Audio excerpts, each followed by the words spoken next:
raise your hand, how many of you are investors? Cool. And how many of you are startups or operators of businesses? Awesome. Cool. Thanks for joining us today. The others we don't care about. Sorry? The others we don't care about. Right, sorry. And comments in the room, any comments? Today we're having a panel on the future of insurance tech. As you may know, companies in the insurance space are getting disrupted quickly at an epic pace. In the industry, you're either being disrupted or you are doing the disruption. So today on our panel, we have a great group of panelists, all leaders in their own specific things. We have a quite mix of different panelists. So we have 2 startups, a scale-up, 2 enterprise companies, and a VC in the space. So we're going to be talking about emerging trends in the insurance space, where things are going and how digital transformations and technology are kind of moving the needle in the insurance space. I'd like to kind of quickly introduce myself and the company that I have. So Crowdlinker is a digital product design and engineering consultancy based here in Toronto. We've been around for 7 years. We actually started off as a product SaaS company building on products, and then we pivoted into being a product studio. We typically work with 3 different user personas. One is the ideal kind of startup founder. I have an idea. I want to take my product to market, so we help them take it all the way to production. And then we work with scale-ups, companies that are Series A and higher, where we come in and help the marketing teams or the product teams build out the next stages of their business. And then we work with enterprises on product innovation, so more forward-thinking, kind of disruptive plays. So without kind of further ado, I'd like to introduce panelists. So I'll introduce you guys by name, and then you could do your own introductions. So to my right, I have Xavier, who's the head of innovation and Agile at Manulife. Ali from Finaeo, who's the CEO and co-founder. Breanna Hughes, who's the AVP of product at Leap. And Lassonde, who's the managing partner at Impression Ventures. And MacDonald, who's the AVP of customer experience and data analytics at Sun Life. And at the end, we have McKay, who's the chief operating officer and co-founder of PolicyMe. The interesting thing on the panel is that Christian is actually also an investor in Finaeo. So we're going to have an interesting conversation there. And so They put something between us for a reason. Don't leave me like that. Oh, I didn't see you. So if you guys can spend 30 minutes to a minute talking about yourself, and then 30 minutes, sorry, 30 seconds to a minute talking about yourself, what you're doing in your company, and what kind of role you play, and then also tell us a little bit, some unique opportunity about yourself or your company. I could start on that one. I'm expecting my third child today. It's a due date, so I have my phone ready to go, just in case. It's commitment. It's commitment. Yeah, I'm here. How about you start with? Yeah, sure. So my name is Xavier, and I head the innovation and agile teams at Manulife for Canada. The scope of my team is to support all 5 businesses that we have in Canada, our group and individual insurance, our group and individual investment, and our Manulife Bank. I have a team that comes in support of the business, so I work very tightly with all of those businesses, with experts. We have coaches and the practice for both innovation and agile, so I can see things from end to end, from the inception of an idea to how it's being executed in a different way. So innovation on what we do, but also innovation of how we work. Cool. And one unique thing about you or your I think it's going to be hard to beat yours. Well, I was thinking more from maybe something that people may not know is Manulife is present in 12 countries in the world. Canada is 1/3 of the business. We're present in the US and in a dozen countries in Asia. And why that's relevant, I think, is also we can kind of learn from an innovation perspective what's happening in different places. For example, we launched certain products in different geographies with different features or different features, and we can see what works, what doesn't. and from that. Cool. Thank you, Xavier. Ali? Awesome. Dhalla, CEO and co-founder of Finaeo. Finaeo is an Insurtech that started about 3.5 years ago. We've raised about $8 million to date. And our vision is to be the digital fabric to connect and power life insurance globally. So obviously that's a big, audacious goal to do from Canada. And ultimately it's about closing and bridging that divide of digital experiences between agents, customers, and their carrier partners. Ultimately, our product experience is a marketplace. We deliver our technology away for free to agents to use to power their front office, and we monetize on every dollar of insurance premium that we help to transact. So two sides of our business, we work really closely with our insurer partners to help them through transformation and digital projects, and on the other side is to ensure that our agent partners have the right technology implemented into their business to go from prospect to policy. Something that's unique about me is I'm a little bit of a shoe head, although I'm not representing that today. I'm a big fan of Jordans. All right, it's very hard to follow a CEO and fundraiser on the elevator pitch, but I'll try to do my best. I lead product at League, like League of Their Own. It's not a fun party name to say. League? No, League. But we help employers offer digital and personalized group benefits to their employees with the ultimate goal of actually bettering the health of everyone in this room and ideally the world if we have our way with it.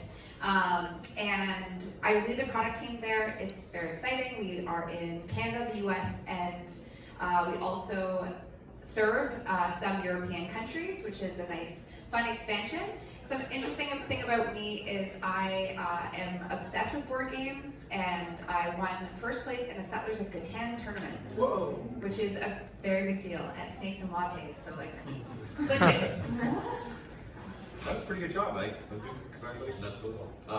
On the pitch, and the Settlers of Catan, both. So I'm Christian Lassonde. I'm co-managing partner of Impression Ventures. I'm pretty sure we're Canada's first fintech-focused venture fund.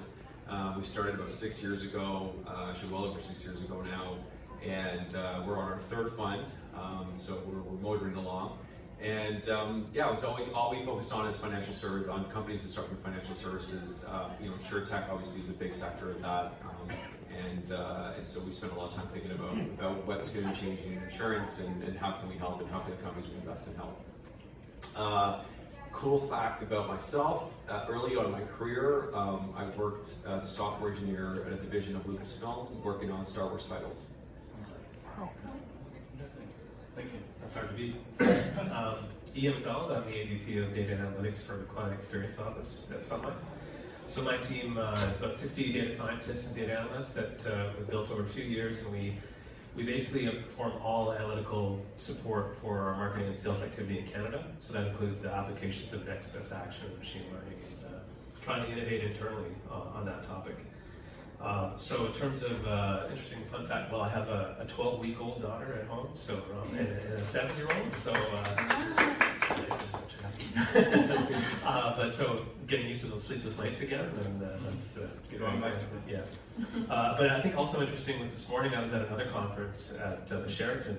So my second conference today, related to deep learning, and it's just how kind of impressive it is, that was put on by the Vector Institute, but how much great activity there is in the city related to machine learning and AI, and how exciting it is to be here now. So that's it. So my name is McKay. I'm co-founder and CEO of PolicyMe, and at PolicyMe we're on a mission to make it simpler and more affordable to protect the ones we love. And so we built a platform to get more personalized, honest, and smart advice on your life insurance needs, and an easy way to buy life insurance online as well. An interesting fact about me, I am an actuary by background, but when I started this company, I also became a licensed life insurance broker and sold our first 100 policies completely manually over the phone.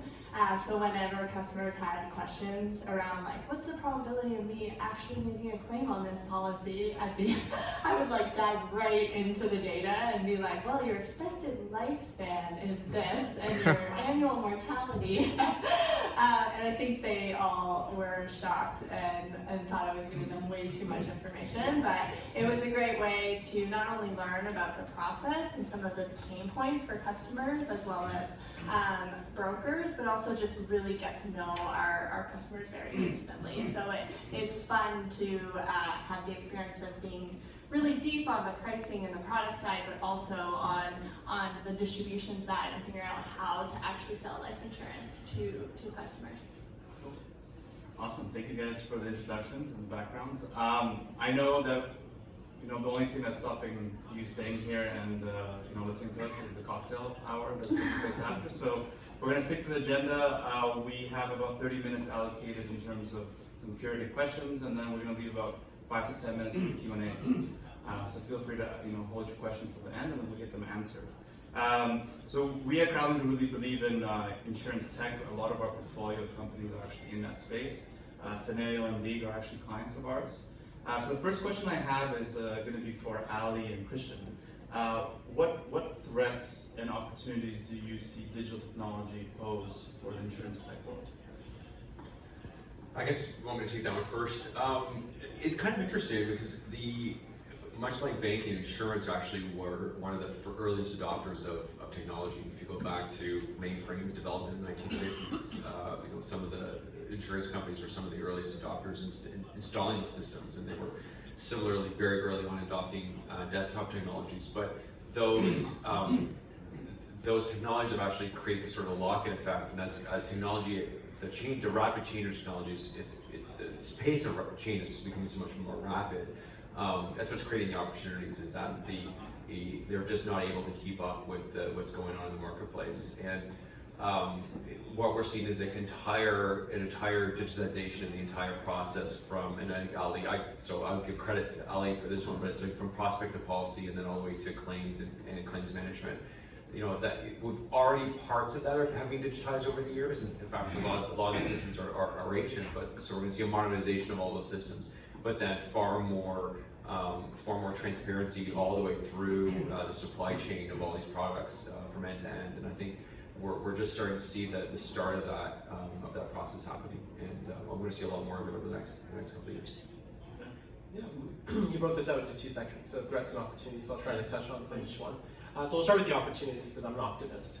I really fundamentally believe that the insurance industry is not going to change as much as people think as it relates to distribution. So you have great opportunities for humans to use technology to provide best-in-class customer experiences, but not necessarily get replaced. And I think we've seen this wave before as it relates to, we saw the rise of the robo. Now you're finding a lot of those direct-to-customer robo platforms are starting to pivot to find distribution through their agent networks. We saw this in real estate.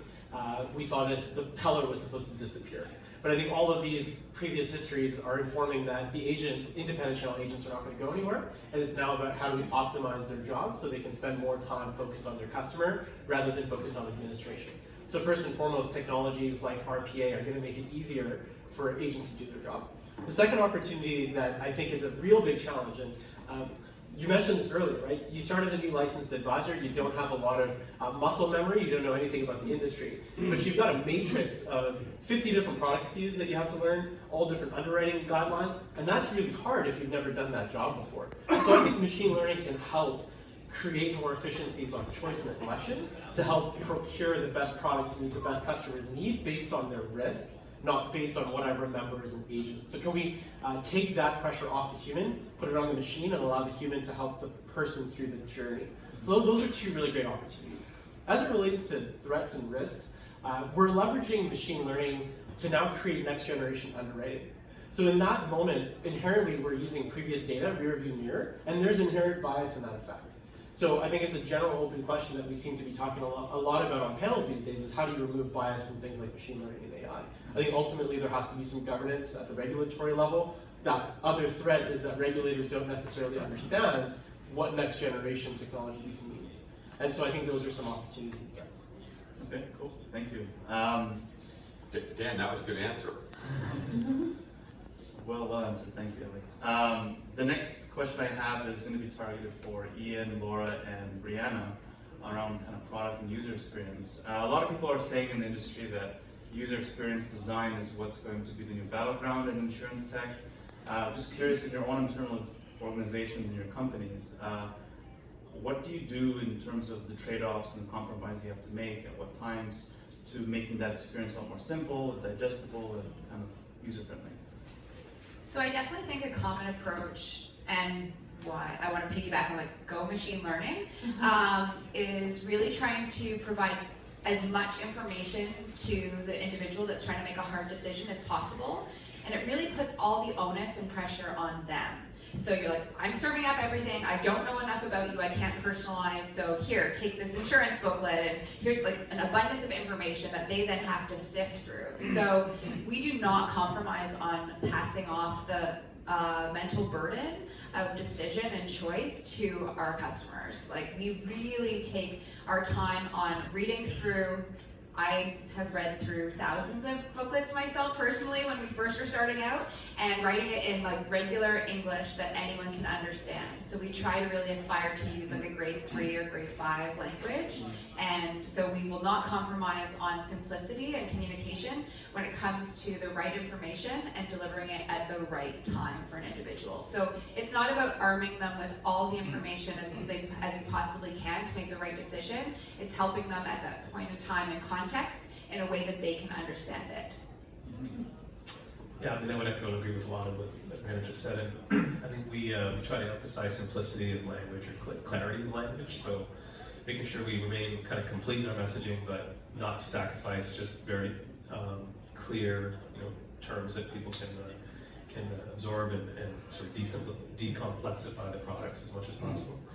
The other one is, I mean, these products and insurance transactions are complex and they're personal, so try to give people, when we're engaging digitally, off-ramps to talk to people in the call center and to really ask their questions. And so we want to be clear that when those points come in the conversation, that they have an opportunity to go and get the information they need.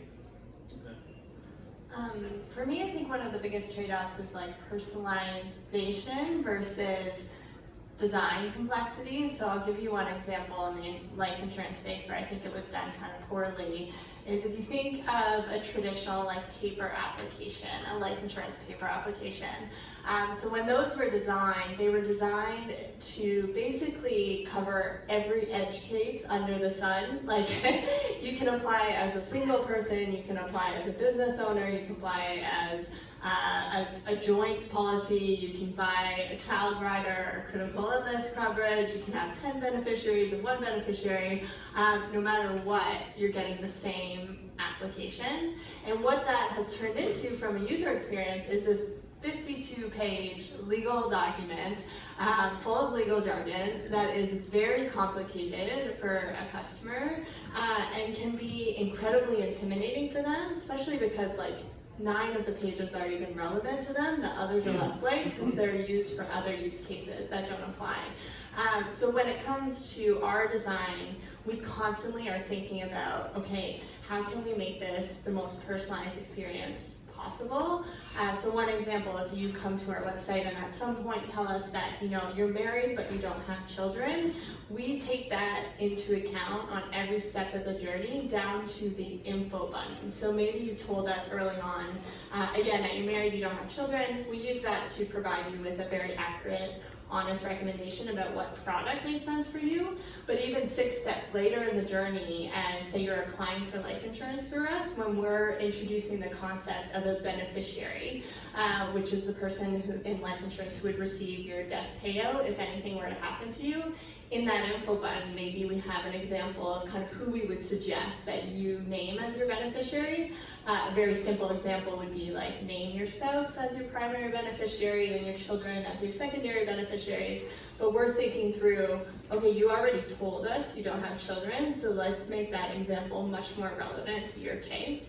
And definitely the trade-off is just kind of front-end design complexity. It's not difficult, like it's probably if-then statements all over, but it definitely adds some complexity to testing front-end changes and things like that. But in our mind, it's definitely worth it every time to make that a much more personalized journey. I'm going to go a little rogue here because I'm very passionate about Go ahead. form. So really when people talk about innovation and digitization, they're like, ooh, we have an app now. It's great. Apps are great, I believe that. wonderful. But really they take a paper form and then they just copy it in digital. And it will have all that stuff, like all that jargon and burden on the individual. And even simple approaches to like FAQs, you'll dump them into like a knowledge base, like go hunt the answer to your question, as opposed to really leaning on some more mature technologies that can be dynamic, can understand natural language processing, and be able to really guide people throughout the experience. So I really want to push the industry when it comes to like innovation to not just thinking about taking the same workflow and steps and digitizing them, but actually like taking the next level further. And we're getting closer with being able to build front-end logic, but even like rethinking that whole collection experience altogether is how we're approaching it at League. Like we started off digitizing the things, and now we're like, as we learn more, what can we make even more intelligent and user-friendly? So don't just digitize the forms. We Can I go rogue too on this one? Everyone loves forms. No, but I think this is a great example of the challenge of the industry, because if you go back to the actuarial tables that are driving the product construction, there may actually be only like 4 or 5 things that actually matter when it comes to actually pricing, and that's not making its way through to the forms. And so you go from the actuaries to the product construction to the distribution channels to the actual forms that people are getting, and that's where you need that transparency to get from to get this product construction done, where there's only 5 things on the form because that's the only 5 things that matter. The rest of it is all inconsequential, but it's 5 probably different things for every different person out there to a certain degree. And we see this in other subsectors of fintech where this is already happening, where products are being constructed in other sectors where it's like, okay, what are the things that actually matter when it comes to offering a financial service to somebody? Let's not bother them with all the other stuff that just doesn't matter. Yeah, like why the hell out of everything? Like why is this on the form? Does it really actually matter? For sure. Because it matters on one workflow. Which Exactly. Is, but out of like 100. Yeah. So you want to No, I was just going to add, we have sometimes people come to our lab and say, from the company and say, I need an app for, and then we go and say, well, what are we trying to solve? What is the problem we're trying to go? Let's go see the user. Sometimes it's internal, sometimes it's external, and try to educate to say, well, let's not get into the trap of building an app for, but sometimes it's a problem that's solved by a simply different process. There's a lot of opportunities there in the industry. In terms of opportunities, and Breanna, you mentioned like NLP. We're going to throw some buzzwords around, but in the industry, like things like AI, machine learning, blockchain, robotic process automation, and all that kind of stuff. What is kind of maybe the best use case that you've seen that technology being implemented in the industry in general, in your own internal organizations? Can you share anything about those type of innovations or anything like that? So what really excites me about like NLP and AI specifically, I'm not going to touch blockchain. I'm not going to pretend to know really anything about it, except for I bought Bitcoin, which is great. But for us, because we actually don't consider ourselves an insurance company or like a benefits company, we really consider ourselves a healthcare company and a health company. And health is so incredibly complex and very, very personal. Like you spoke about having a child today. I'm like struggling with fertility, and I'm a perfect use case of how we're trying to use League and personalization to help someone like me with like understanding the system, like what are the government programs in place, and really like helping me understand the finances that are involved with something that's so deeply personal to me. So that's really where it's dangerous, but also really powerful, where we can actually take a lot of different complexities around the different recommendations, the different forms, and based on what we know about an individual, we can make it so deeply personal and help them and set something that's so powerful and very emotional, like your health. So that's really the next level of League as a whole, is changing that healthcare experience and making it not so you're just like another number that's pumping through with a doctor's office, and trying to use technology to help make that more efficient so that you can get the care from the customer service agents, but also the healthcare system that you need. So that's what I think is really a powerful use, and it's not related to insurance, really, surprise, but it completely is integrated, because healthcare is very, very integrated with insurance and benefits. I think AI is the technology that out of all the things that you mentioned is like the one that's going to, and I think ultimately it's to help us use the data to make decisions easier. And so we use it internally for things like underwriting.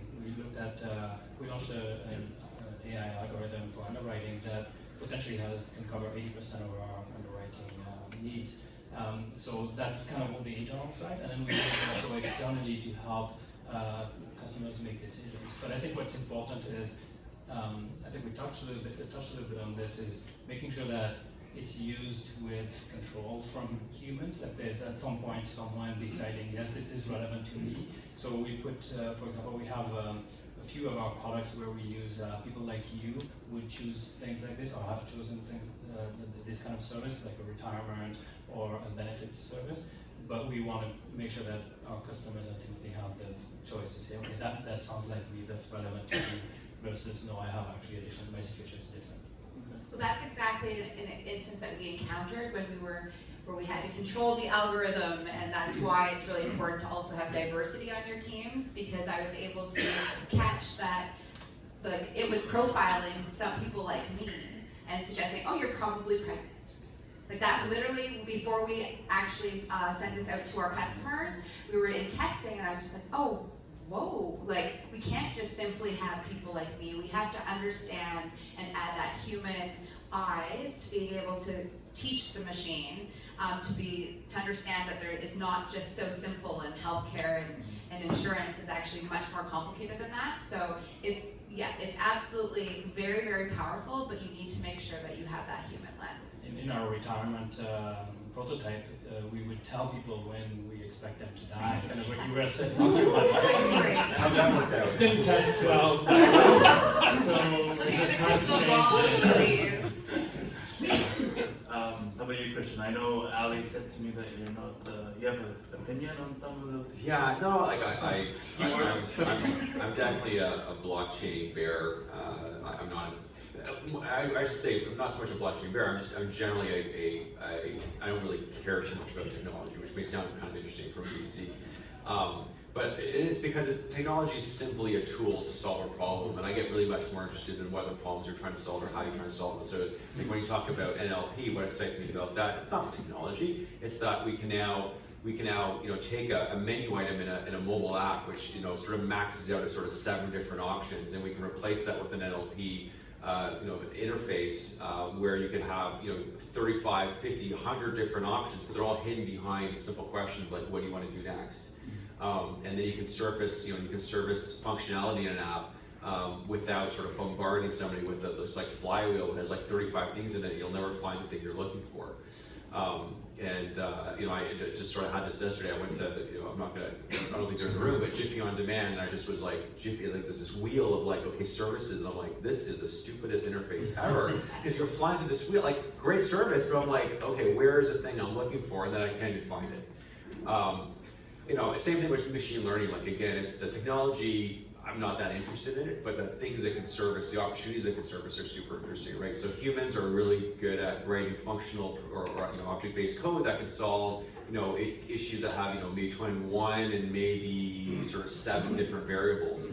We have one of our portfolio companies that uses ML to identify solutions on 78 different variables simultaneously. Like no human can program 78 different solution that has to account for 78 different variables. It just is not humanly possible. Our brains just can't function that. This is where ML can really surface some really interesting solution sets where like really complex issues where 78 different variables will give you the result as to whether you should do something or not do something, or et cetera. And so there's some really interesting technologies, not because it's a technology, it's the same like blockchain. Like I don't really care about blockchain because it serves as it does this one little thing. Can it surface really interesting functionality from a user perspective? If so, great, I'm super love it. Otherwise, I don't really care about the technology. Okay.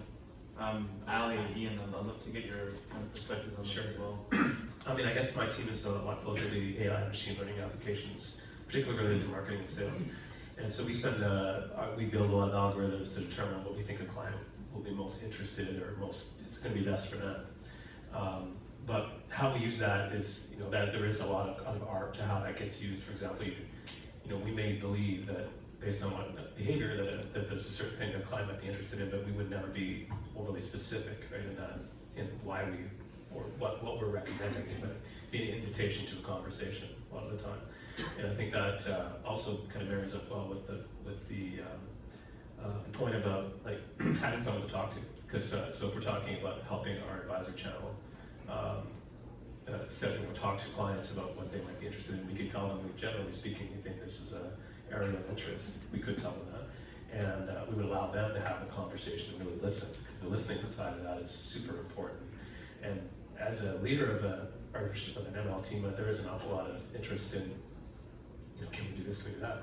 And I think sometimes it's better just to ask what clients want, if they'll give you their time. That's important.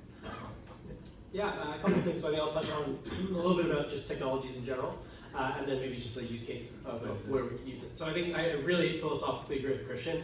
It's not about what the technology of the day is, it's about what problem you're solving, and then what technology matches to the problem, rather than the other way around. And I feel, even with a lot of the incumbents that we work with, a lot of the carriers that we work with, they're expecting us to come in and sprinkle a little buzzword on there, and apparently you're really smart if you can say blockchain like 6 times in a relevant sentence.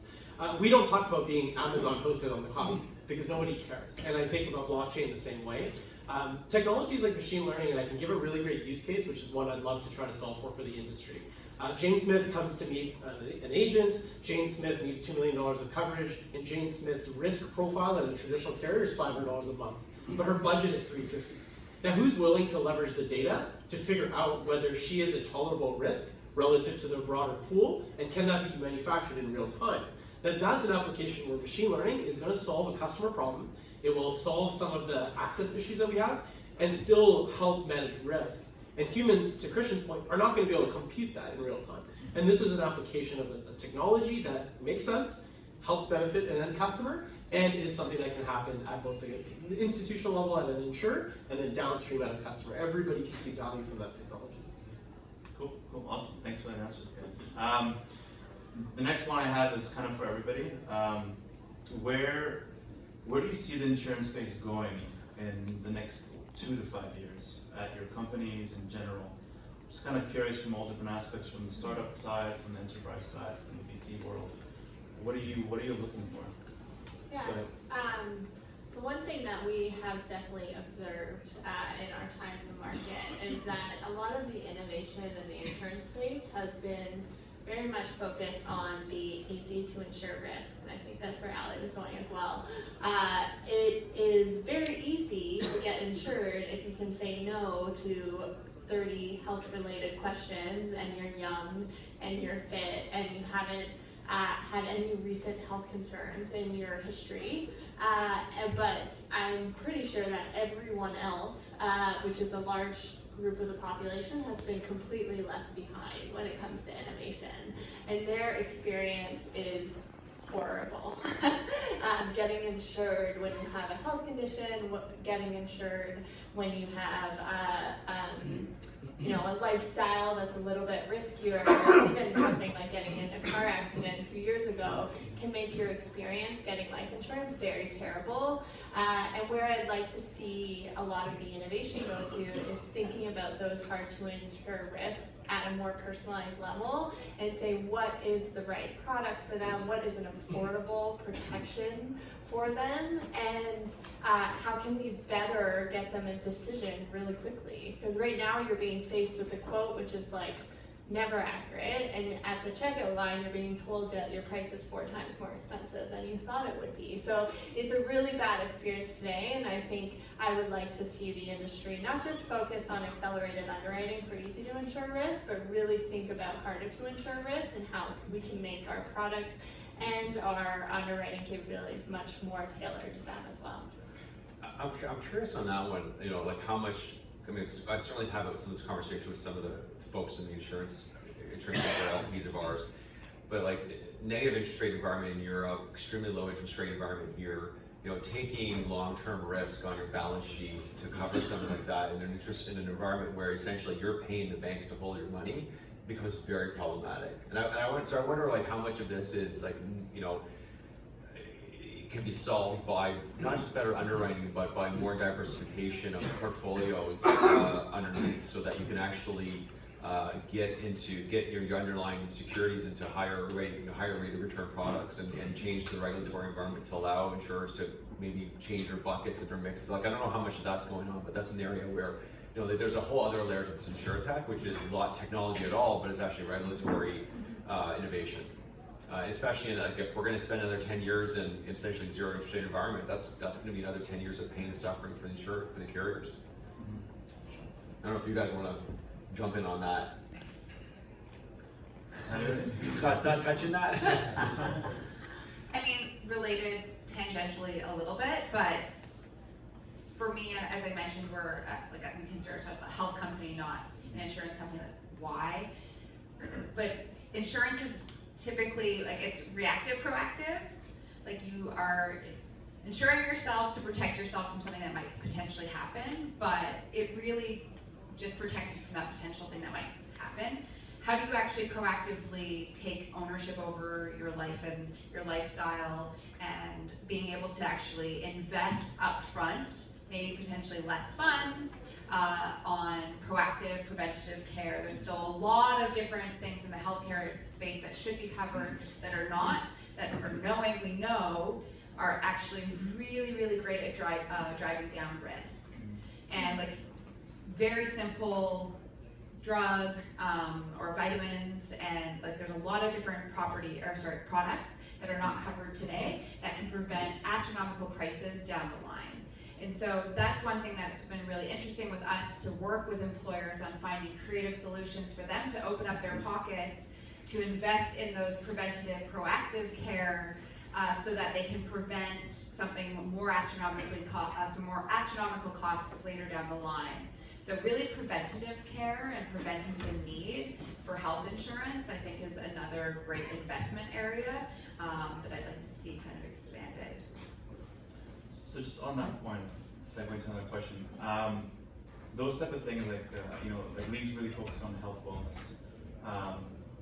Just curious, when you look at that from an innovation standpoint, what is the innovation there, and what is the process internally in the organization to get to that stage?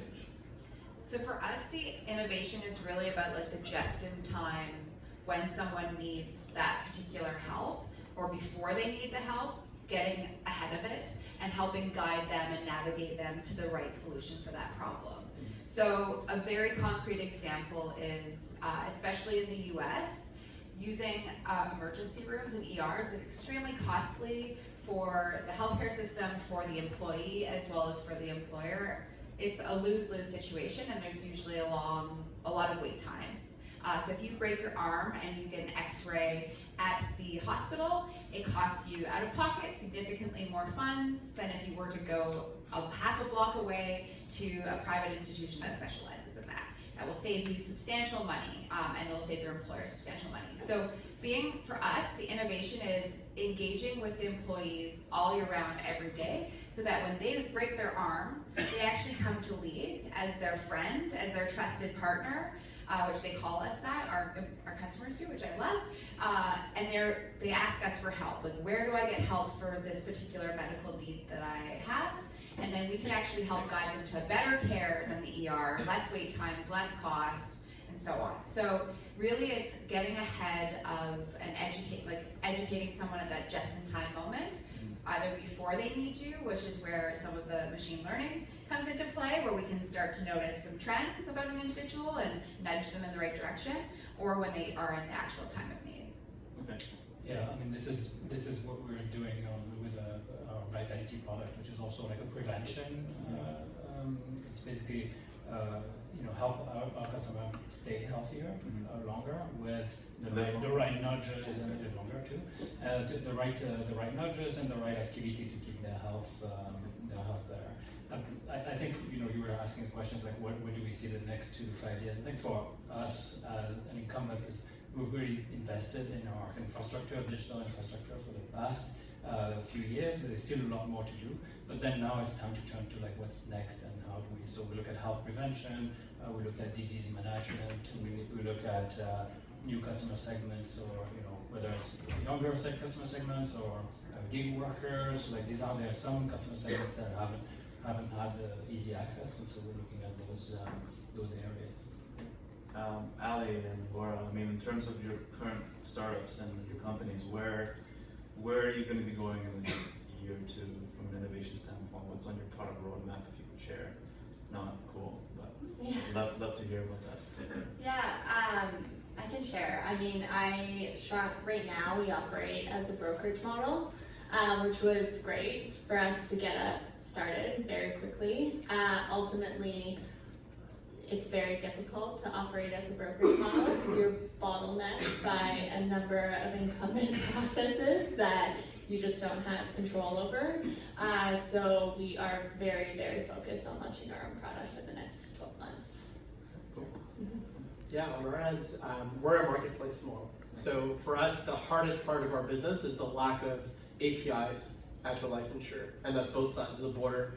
So for us, the innovation really comes in a couple of ways. One is we're building almost an SDK for carriers that we can turn over and say, here's a skeletal frame on how you can actually pull out APIs that can then lead into a gateway that then we can have access to that sit on your side of the DMZ or your server side. So that is an innovation that we've been forced to create in the lack thereof of APIs. And that's really hard because we've had to now reimagine our roadmap to think about enterprise. Our entire thesis to date has been you focus on the bottom end of the supply chain, which is the customer-agent relationship. You're going to get the tail end of the carrier side to integrate with you. The reality is even on a 2 to 3 year timeline, that's like unlikely unless we forcefully make it happen. And then the next piece from there is now knowing that that's part of our strategic roadmap is how does that data set, now that we're connected from manufacturer to customer, change the value creation we can drive towards enterprise. So I'll give you a good tactical example. I've got 2 carriers sitting beside me today, Manu and Sun. What they lack today is visibility into, in real time, I've got a quote out there, 90,000 agents have quoted my product today. How many times have I lost in a quote to a competitor, in what segment, both on customer and agent? And then how can I help these carrier partners optimize and manufacture products, and more importantly, market it downstream so they know I put $1 million a month into this channel, I'm going to convert this type of revenue out of it. The lack of connection of the industry has made that impossible. We're going to drag the industry there. And along the way, we're going to drag regulators so that we get away from the flip phone and we go right to a smartphone. Because we're sitting at a landline right now at the insurance line. So we're going to not stop, we're going to kick and scream and drag the entire industry there. At least I hope we will. And then they're going to thank you. Oh yeah, I'm already thanking you, please. Yes, I need those APIs, so. Just pay us. Yeah. The last question I have before we move to the Q&A component is, this is a question in the alley, guys. I know you invest into Finaeo. What do you look into companies in the insurance tech world or the fintech world? How do you make your decisions? How do you find other versions of the alley to invest into? Yeah, I mean, we haven't talked about, there's been a lot of talk about life and health on the panel, which is great. And we really look at that as largely a heterogeneous market. And in other words, each product is pretty well customized for the individual, and therefore there's a heavy advice component to it. And so that's where our bet on Finaeo is that the advisor spend $1 million not going to go away on that. But when you look at some of the property and casualty stuff, which we've not talked about, it essentially looks like much more like a homogeneous market. And that's where our view is, in fact, the agent is going to go away. And we already have a company in Vancouver right now called Hughes that's selling travel medical insurance. But travel medical insurance is truly catastrophic insurance only. In other words, you go on vacation, you break your leg, now you're not covered, but now you're uncovered. So it's not covering health. It's not covering health issues. It's covering really accidental issues. And that's a homogeneous product. I mean, everyone basically gets exactly the same coverage and for the same price. Other than there's like 4 different buckets based on essentially age and general health and well-being. But for the most part, it's the same product. And I think there's a whole bunch of other products that are like that, where there's going to be direct to consumer channels, and then those channels that are going to win are the ones where the companies are able to articulate the value proposition very clearly, concisely, and digitally. And so we have some bets in that. So Goose obviously is one. We have a couple other bets in that space as well. And so we look for category winners who kind of share a worldview of like, look, if you're in a heterogeneous market, then the advisor's not going away, and then how are you empowering the advisor to fundamentally empower the customer so they have an amazing experience? If you are in a homogeneous market, how are you going to acquire customers digitally at scale rapidly and be a category winner. And that's kind of how we see that part of the Insurtech space. And then we have a couple other interesting places on the back end of regulatory stuff, which is, okay, how are you going to create that connectivity layer between all these different players in a way that increases transparency, solves for issues like how do carriers better distribute risk within their books. Right now, it's kind of done on a product by product basis, sort of month by month, mechanically. That should be live. That should be real time. I mean, there should be real time dynamic pricing based on the actual risk that they're carrying on a minute by minute basis. We're years away from that, but at some point, somebody's going to crack that, and guess what? They're going to take a massive amount of market share and profit share from their competitors. So it's coming. It's just a matter of time, and obviously we'd love to be there and invest in those companies that make those changes. Awesome. And from the founder's perspective, we've been very, very blessed working with Impression, working with Luge Capital, working with Inovia a little bit, and RGX. The reason why I bring these brands up is not to just be like, hey, they're on the stage with me. It's to understand that Insurtech is a long game. And you're not going to be able to solve these problems in 3 to 5 years or 5 to 7 years. Your horizon is much longer because the industry moves like molasses. And so you need partners who are going to stay dedicated to your vision, but you also need capital pools that are going to make you stay through that journey. When we started working with Impression in 2017, the big question was, our double down thesis was 2020 is the year of APIs. So the question was how does Finaeo stay alive from now till 2020 and get as much of a running start as you can on distribution and innovation? And that takes a long tail view from an investor or from a partner to really believe that this is going to be the end state future. So when Christian says he's bifurcating two different kind of theories, that's really important for me as a founder. Because now I really understand that he's going to be in this for long tail, and he has come 2 rounds back to back. Luge Capital in this round kind of has taken a long view with us as well. Nice. And that's not only a necessity, it's a must have. If you do not have that in Insurtech, you're unlikely to be successful because it does take a long time. Yeah. Cool. Awesome. We got a minute left. Aram, Make it 5 minutes. Yeah. before we move ahead, I don't think we got Ian's answer for the 2 to 5 years. Do you want to That's 2 to 5 years. Yeah. Sorry, the question was around what's going to change in the Yeah, the next 2 to 5 years, what do you think is going to happen in the insurance space? I mean, obviously, my view would be a little bit narrow, given I'm kind of deep in the analytics space. Let's say though that there's a lot of interesting developments related to kind of preventative health and kind of getting people to manage their health more proactively. It seems like there's a lot of opportunity there.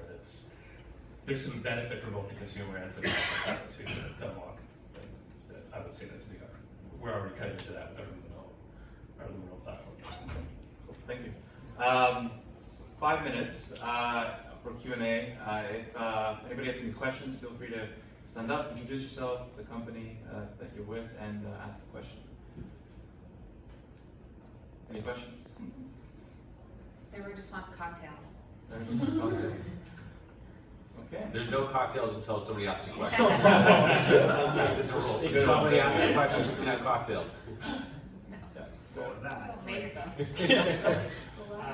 Hi everyone, my name is Morgan, founder of a company called Resili, Mental Health and Resilience, through an app.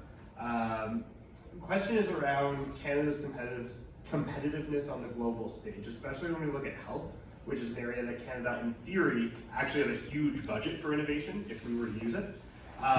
Where do you see Canada being truly globally competitive in terms of healthcare innovation, and why? Anyway, let's take I don't think we do. Yeah. We do it all. I think we're pretty bad in that space. Yeah, I think Canada, so we're a very privileged country, and I wouldn't change it for the world, but because of that, we don't encounter the same types of challenges and problems, especially when it comes to insurance, like other markets. So that's really where the market, the US market, is really, really more ripe for innovation and impact and change, because you're being nickeled and dimed all over the place for healthcare and healthcare spend. And it's something that we, as Canadians, it was a huge hurdle for me to overcome as leading a product team and building a product in the US. I had to go and I was sitting in clinics watching what happens and how those hospital bills are astronomical. And so that's really where it's super taxing and cost prohibitive, is where I think that there is the most opportunity. So I would say Canada, because of our amazing healthcare system, well, not system, but No, I think, look, I sit on a hospital board, so I have a bit of an insight into this. I mean, there's blessings and a curse of having a single payer system. Yeah.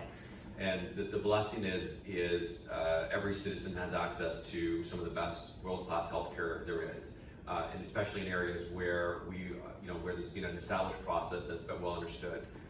Areas where there's new emerging healthcare, we tend to lag years behind other jurisdictions because we don't move very quickly. Our whole system is not designed to move very quickly because it's very bureaucratic, it's very top heavy, and it's somewhat broken from the standpoint of it's provincially it's delivered at the provincial level. So every province is slightly different how it delivers its mechanisms. But yeah, like it's a great system, but it has its flaws, and I think probably one of the most glaring flaws is it's not good at absorbing innovation. Yeah. And I think that's we have to be okay with that because there's massive benefits that we have. Okay. Another question? Yeah, go ahead. Robert Simon with BDC Capital, we're an investor in League. One of the panelists made the comment that we think the agent is going to go away. So how does that all play out over the next couple of years? Well, the agent's already going away. I mean, it's certain demographic. I mean, so we're dealing with home insurance, auto insurance, rental car insurance. Like, so a lot of these property and casualty plays, I would say there's actually the agent has already gone away. There's online portals for all of these, and we're seeing carriers all launching their own portals. We're seeing brokerages that are getting rid of their agents and going online only. We have an investment in a company called Hughes that's in travel medical, that's going to be going into car rental. There is no agent, it's all online, and it's all about digital acquisition. But those are products that you're going to buy them because you need to get them. Like, you're going to go get a house and you're going to go get a mortgage, and the very first thing that the banker tells you is show me your proof of insurance. So you're like, okay, I got to go get home insurance. And so you go online, you Google, you can find somebody who's going to give you all your information.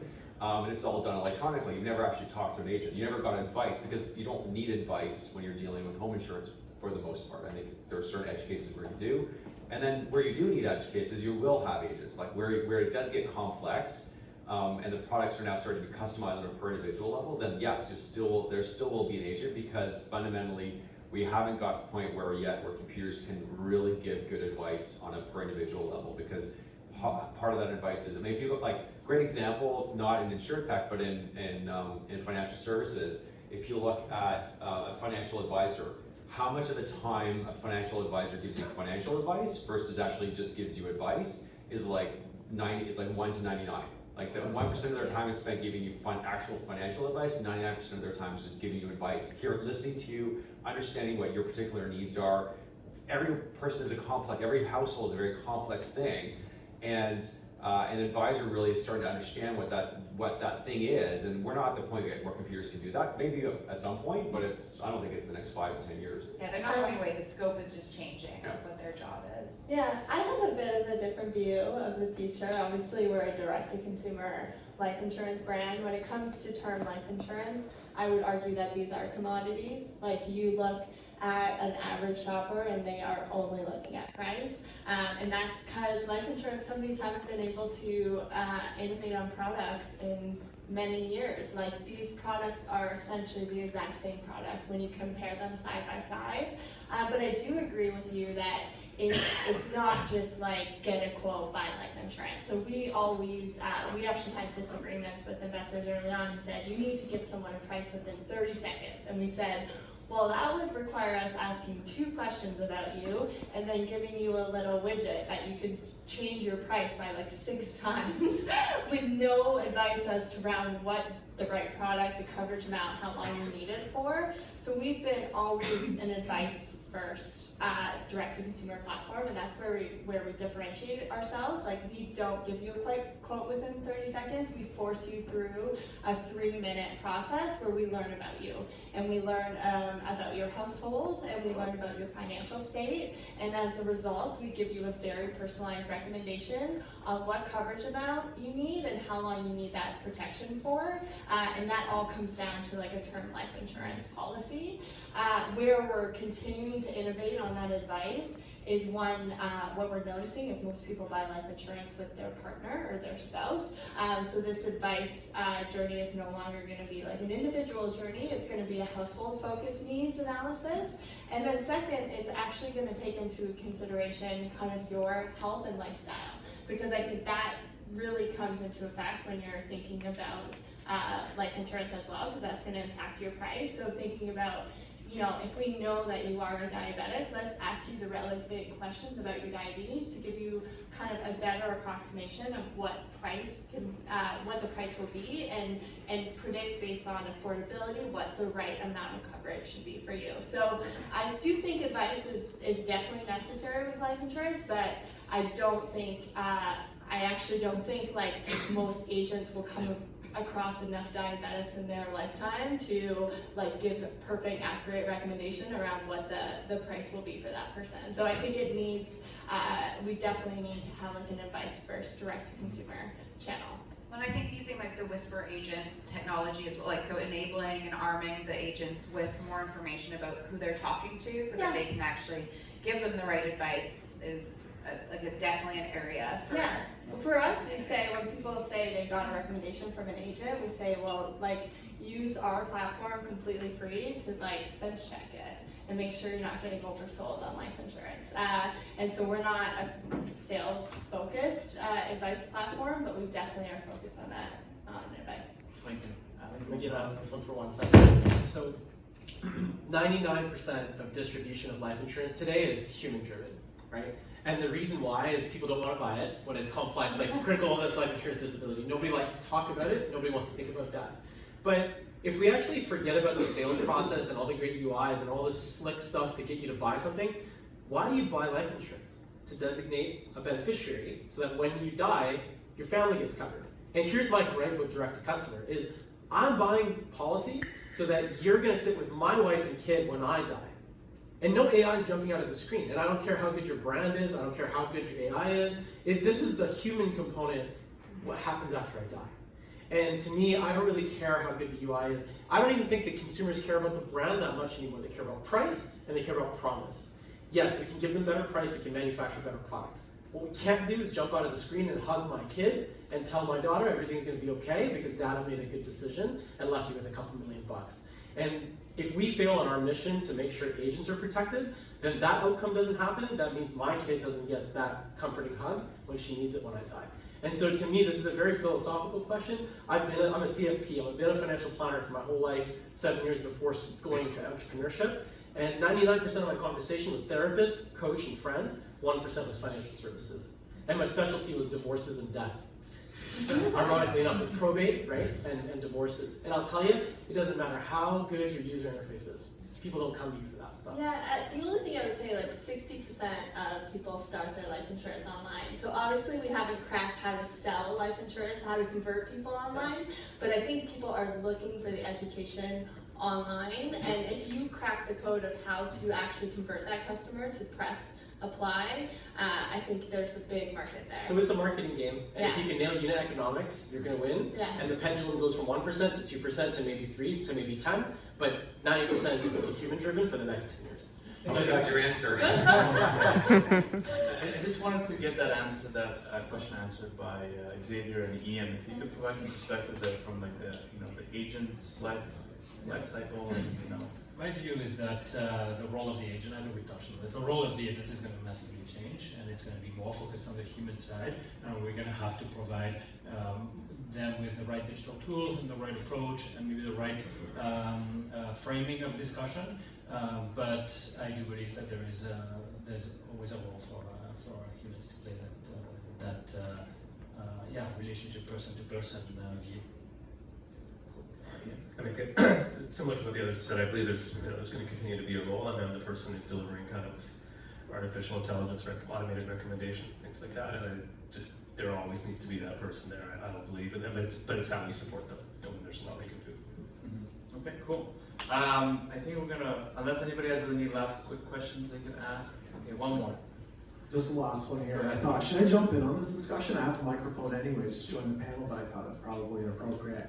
But I'm Greg, I'm the director of sales, so full disclosure. I work for Ali over there, and I think something that's become very trendy in the last 3 months has been open banking. Not totally relevant here, but it has become a topic of discussion. I think Mike Katchen, an Impression Ventures portfolio company, wrote a very good piece on it. And by most measures, Canada is lagging. One compared to other industrialized nations. So I guess my question is to Xavier and Ian, what is Manulife and Sun Life doing to make API access, which is a core component of this discussion, how are we making it more accessible, and what are you doing to build it so that the broader market can have access to it?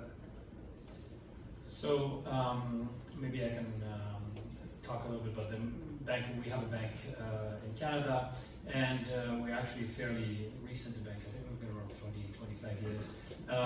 We have invested a lot in our API infrastructure in the past few years, and we'll see how open banking plays out. I think we'll be ready with whatever regulation is coming our way. I mean, it's getting a little bit outside of my core area, but I know for sure that we're investing quite a bit in our data infrastructure up and down, and we ourselves will benefit from kind of APIs internally in terms of access to information and kind of consolidating information across the company. So it's not an area that's sort of being neglected by any stretch. I think people see that as a threat necessarily, but I think we see it as an opportunity as well. Like there is so much that can be done from a customer's perspective, so I see that as a big opportunity. Awesome. Okay, cool. I'd like to thank the panel. Thank you so much for being here, sharing your thoughts, your wisdom with us. I really appreciate it. Round of applause to our panel. Thank you. All right, so we're going to wrap it up here, and feel free to mix and mingle with some of the panelists, and then I think cocktail hour starts now. Cool. Thank you.